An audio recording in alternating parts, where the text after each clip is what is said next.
Claudia Sheinbaum no reaccionó con cautela, reaccionó con confrontación. Y ese detalle lo cambia todo, porque cuando la ONU puso sobre la mesa el tema de las desapariciones en México, lo que estaba en juego no era solo un informe incómodo. Lo que estaba en juego era la capacidad de la nueva presidenta para controlar el relato de una crisis que puede devorar gobiernos completos. Sheinbaum eligió una línea muy precisa. En lugar de absorber el golpe y reconocer el tamaño del problema con un tono defensivo, cuestionó el enfoque del organismo internacional. Exigió reconocimiento al esfuerzo del Estado mexicano y rechazó la idea de que el país estuviera rebasado. Esa respuesta no fue improvisada, fue una decisión política. Fue una señal de que no pensaba dejar que un actor externo definiera el marco moral y político de su gobierno en uno de los temas más explosivos del país. Pero ahí empezó el problema, porque en cuanto Sheinbaum defendió al Estado, abrió un flanco peligroso.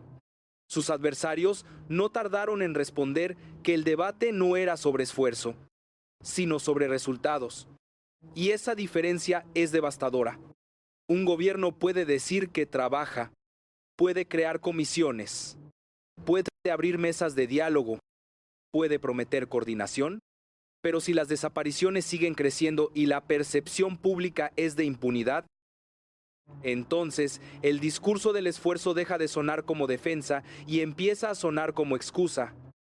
Por eso este choque escaló tan rápido. La oposición y las voces críticas entendieron que podían convertir la defensa presidencial en una prueba de desconexión.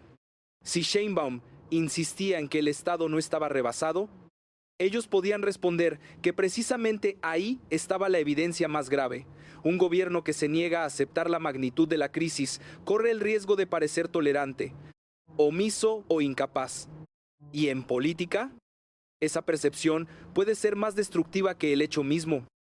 El punto central no era si el caso debía llegar o no a la Asamblea de Naciones Unidas. El punto central era que, para cuando Sheinbaum decidió confrontar el informe, la crisis ya había cruzado una frontera simbólica. Dejó de ser un problema interno administrable.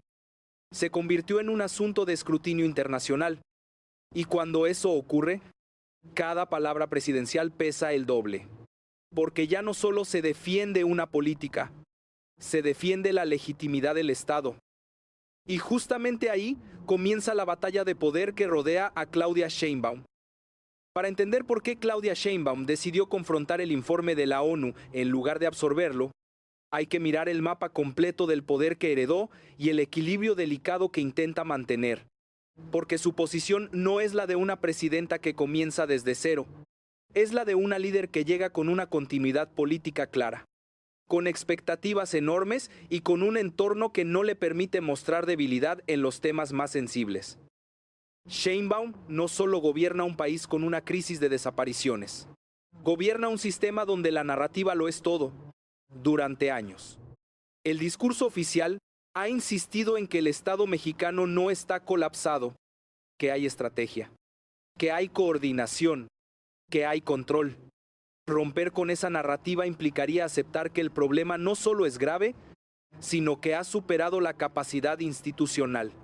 Y eso tendría consecuencias políticas inmediatas. Por eso su reacción frente a la ONU no fue aislada, fue coherente con una lógica de continuidad. Defender al Estado, negar que esté rebasado y exigir reconocimiento al esfuerzo no es solo una postura discursiva. Es una estrategia para evitar que el tema escale a un punto donde la presión internacional obligue a cambios estructurales que el gobierno no controla completamente. Pero el tablero es más complejo. Dentro del propio sistema político hay tensiones. Figuras como Luisa María Alcalde minimizaron el informe, calificándolo indirectamente como algo menor. Esa reacción también forma parte de la misma línea estratégica: desactivar el impacto, reducir la gravedad percibida, evitar que el tema se convierta en un símbolo de crisis sistémica. Sin embargo, cada intento de minimizar el problema genera el efecto contrario en ciertos sectores. Las voces críticas no solo rechazan la narrativa oficial, la utilizan para reforzar una acusación más profunda: que el gobierno no está enfrentando el problema, sino administrándolo, que hay tolerancia, que hay omisión. incluso que hay espacios de complicidad en ciertas estructuras del Estado frente al crimen organizado. Y ahí es donde el conflicto se vuelve más peligroso para Sheinbaum, porque deja de ser una discusión técnica sobre desapariciones y se convierte en una batalla por legitimidad. Si la narrativa de la oposición logra imponerse, entonces cualquier defensa del gobierno puede ser reinterpretada como negación. Y en política, cuando pierdes el control del significado de tus propias palabras, empiezas a perder terreno. Además, el hecho de que el tema pueda llegar a la Asamblea de Naciones Unidas introduce una variable crítica, internacionaliza la presión, amplifica las consecuencias y reduce el margen de maniobra del gobierno. Ya no se trata solo de responder a la opinión pública nacional, se trata de responder a un escrutinio global que no se controla con los mismos mecanismos políticos. En ese contexto, cada decisión de Sheinbaum tiene un doble objetivo: contener el daño interno y evitar que el conflicto escale fuera del país.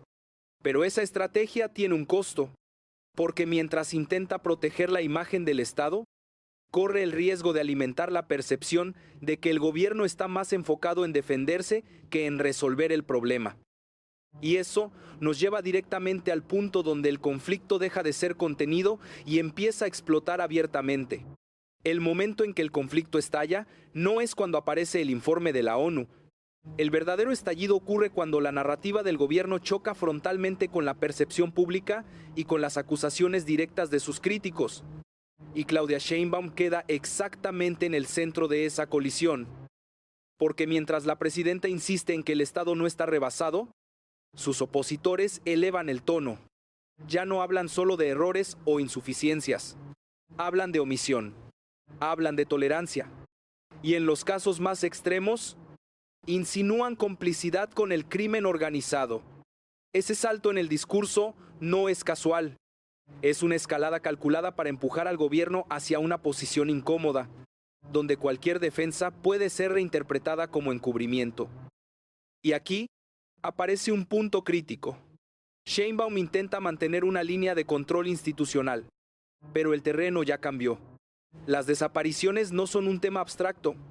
Están conectadas con realidades duras: trata de personas, reclutamiento forzado de jóvenes, asesinatos, redes criminales que operan con diferentes niveles de impunidad. Cuando ese contexto entra en la conversación, el discurso del esfuerzo pierde fuerza frente a la exigencia de resultados concretos. Eso provoca una fractura en la discusión. De un lado, el gobierno insiste en procesos, comisiones, mesas de diálogo, coordinación. Del otro lado, la crítica responde con una lógica simple pero poderosa: si el problema persiste, entonces la estrategia no está funcionando. Y esa tensión convierte cada declaración en un campo de batalla. Pero el conflicto no se detiene ahí, se amplía. Porque en paralelo surge otro elemento que intensifica la percepción de riesgo: decisiones institucionales que pueden interpretarse como herramientas de control político. La posibilidad de bloquear cuentas bancarias sin orden judicial, basada en presunciones, entra en escena como un ejemplo que alarma a sectores críticos. No es solo una medida técnica, es vista como una señal de que el Estado podría usar mecanismos financieros para presionar, castigar o silenciar. Y eso cambia el clima político. Porque entonces la discusión deja de ser únicamente sobre desapariciones. Empieza a girar hacia algo más amplio: el poder del Estado frente a los ciudadanos, la confianza en las instituciones, los límites del control gubernamental, y en ese terreno, cualquier duda se amplifica rápidamente. Los críticos conectan los puntos. Argumentan que mientras el gobierno minimiza una crisis grave, al mismo tiempo fortalece herramientas que podrían ser usadas contra voces incómodas. Esa narrativa es explosiva, porque mezcla dos miedos poderosos: inseguridad y abuso de poder. Para Sheinbaum, este es el punto más delicado, porque el conflicto ya no está contenido en un solo frente. Tiene presión internacional por la ONU, tiene presión interna por la crisis de desapariciones, y ahora enfrenta una creciente sospecha sobre el uso del poder institucional. Cada movimiento que haga a partir de aquí será interpretado bajo ese prisma. Si defiende al Estado, puede ser vista como negación. Si endurece medidas, puede ser vista como autoritaria. Si cede, puede parecer débil. Y en política, quedar atrapado en ese triángulo es uno de los escenarios más difíciles de manejar.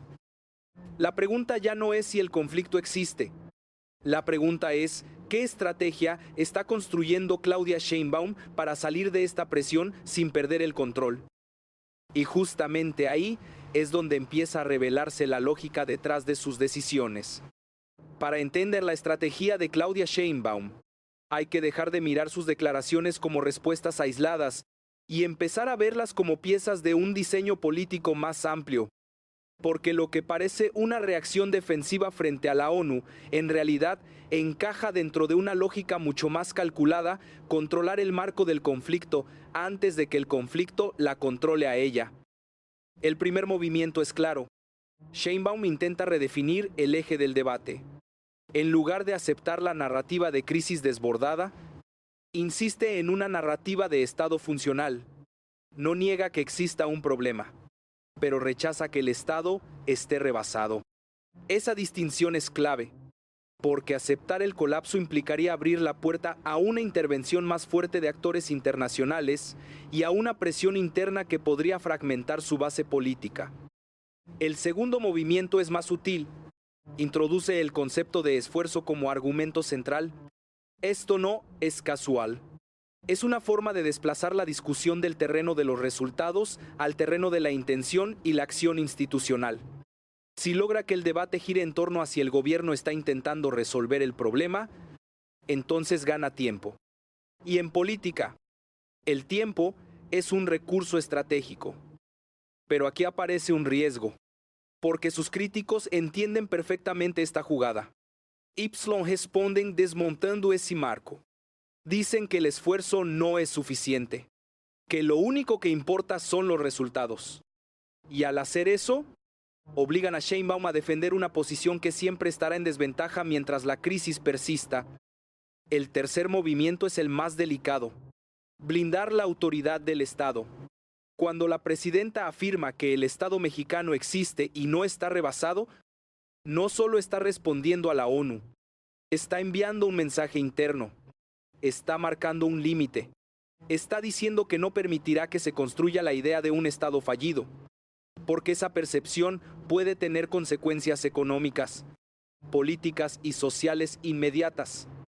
Sin embargo, este movimiento también abre un frente de ataque, porque si el Estado no está rebasado, entonces la responsabilidad recae directamente en su capacidad de acción.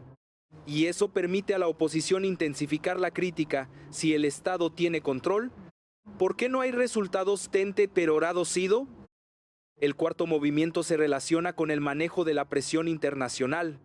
Sheinbaum no puede ignorar que el tema podría escalar a la Asamblea de Naciones Unidas, pero tampoco puede mostrarse subordinada a esa presión. Entonces, opta por una postura de confrontación controlada. No rompe con el organismo, pero cuestiona su enfoque. No cierra el diálogo, pero rechaza el diagnóstico más duro.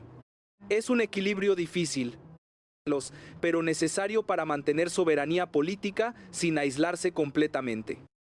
Y luego está el componente más estratégico de todos: la contención del daño político interno. Cada vez que el tema de las desapariciones se vuelve central, existe el riesgo de que se convierta en el símbolo dominante de su gobierno.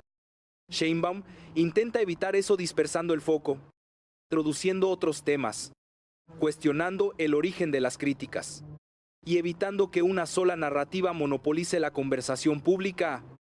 Pero esta estrategia tiene un límite. Funciona mientras el conflicto se mantenga en el terreno discursivo. Si los hechos siguen alimentando la percepción de crisis, entonces el control narrativo empieza a erosionarse. Y cuando eso ocurre, el margen de maniobra se reduce rápidamente. Aquí es donde todo se vuelve más incierto, porque la estrategia de Sheinbaum no busca resolver el conflicto de inmediato, busca administrarlo. contenerlo y evitar que escale fuera de control. La pregunta es si esa administración será suficiente frente a una presión que crece en múltiples frentes al mismo tiempo. Y esa duda nos lleva directamente a las consecuencias que empiezan a dibujarse en el horizonte político. Las consecuencias de esta estrategia empiezan a sentirse mucho antes de que haya un desenlace claro. Porque cuando un gobierno decide administrar una crisis en lugar de resolverla de forma visible, lo que realmente está haciendo es apostar a que el costo político no supere su capacidad de control. Y Claudia Sheinbaum está exactamente en ese punto de equilibrio. El primer impacto es evidente: la presión internacional no desaparece. Al contrario, se intensifica. El hecho de que el tema de las desapariciones pueda llegar a la Asamblea de Naciones Unidas convierte el problema en un asunto estructural, no coyuntural. Y eso significa que no basta con responder una vez. Habrá seguimiento, habrá nuevas evaluaciones, habrá más exposición. Cada intento de minimizar el informe puede ser reinterpretado como resistencia a la transparencia. El segundo impacto ocurre dentro del país. La discusión pública empieza a polarizarse aún más. De un lado, quienes respaldan la postura del gobierno ven en la crítica internacional una intervención que no reconoce la complejidad del problema. Del otro lado, quienes cuestionan a Sheinbaum utilizan esa misma crítica como validación externa de lo que vienen denunciando, que el Estado no está dando resultados suficientes. Y en medio de esa polarización, la figura de la presidenta queda atrapada en una tensión constante. Cada decisión que toma alimenta una narrativa opuesta. Si insiste en defender al Estado, refuerza la percepción de negación. Si reconoce fallas, abre espacio a una crítica más agresiva. Es un terreno donde no hay movimientos neutrales. Pero hay un tercer impacto que es aún más profundo: la erosión de la confianza. Porque cuando la ciudadanía percibe que hay una distancia entre el discurso oficial y la realidad que vive, esa brecha se convierte en un problema político de largo plazo. No se trata solo de credibilidad inmediata, se trata de legitimidad sostenida. Aquí es donde la estrategia de Sheinbaum enfrenta su mayor desafío. Puede controlar el relato durante un tiempo, puede administrar la presión, puede desactivar algunos ataques. Pero si no logra traducir esa estrategia en resultados tangibles, el costo acumulado empieza a crecer de forma silenciosa. Además, el contexto institucional añade otra capa de riesgo. Medidas como el fortalecimiento de herramientas financieras que permiten bloquear cuentas bajo presunción generan preocupación en ciertos sectores. Aunque el objetivo oficial sea combatir delitos, la percepción puede inclinarse hacia el uso político de esas herramientas. Y en un ambiente ya tensionado, esa percepción se amplifica rápidamente. Los críticos no necesitan probar abuso inmediato. Les basta con instalar la duda. Y una vez que esa duda se instala, cada acción del gobierno es observada con sospecha. Eso complica aún más la capacidad de Sheinbaum para sostener su narrativa sin desgaste. Al mismo tiempo, el tema de las desapariciones sigue evolucionando. No es un problema estático. Cada nuevo caso, cada cifra, cada historia personal tiene el potencial de reactivar el conflicto con más fuerza. Y eso significa que el gobierno no controla completamente el ritmo de la crisis. Entonces, el escenario hacia adelante es incierto, pero claro en una cosa: la presión no va a disminuir por sí sola. Sheinbaum tendrá que decidir si mantiene su estrategia de contención o si introduce cambios más visibles que modifiquen la percepción pública.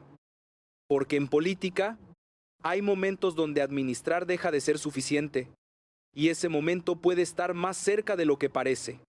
Claudia Sheinbaum llegó a este punto intentando hacer algo extremadamente difícil: sostener el control político de una crisis sin permitir que esa crisis defina su gobierno. Pero el problema es que hay momentos en política donde el control del relato deja de ser suficiente. Y este parece ser uno de esos momentos. Porque todo lo que hemos visto hasta ahora converge en una tensión central. De un lado, una presidenta que insiste en que el Estado funciona, que hay estrategia, que hay esfuerzo, que no hay colapso. Del otro lado, Una presión creciente interna y externa que cuestiona no solo la eficacia del gobierno, sino su capacidad de reconocer la magnitud real del problema. Y en medio de esa tensión, el margen de maniobra se reduce, cada palabra pesa más, cada decisión tiene más consecuencias. Cada intento de defensa abre un nuevo frente de crítica. Es el tipo de escenario donde la política deja de ser solo estrategia y se convierte en resistencia. Aquí es donde aparece la verdadera pregunta que define todo el episodio: ¿hasta cuándo puede sostenerse una narrativa sin resultados visibles que la respalden? Porque esa es la línea que separa el control del desgaste, y cruzarla puede cambiar completamente el rumbo de un gobierno. Además, el hecho de que el tema haya cruzado hacia el terreno internacional cambia las reglas del juego.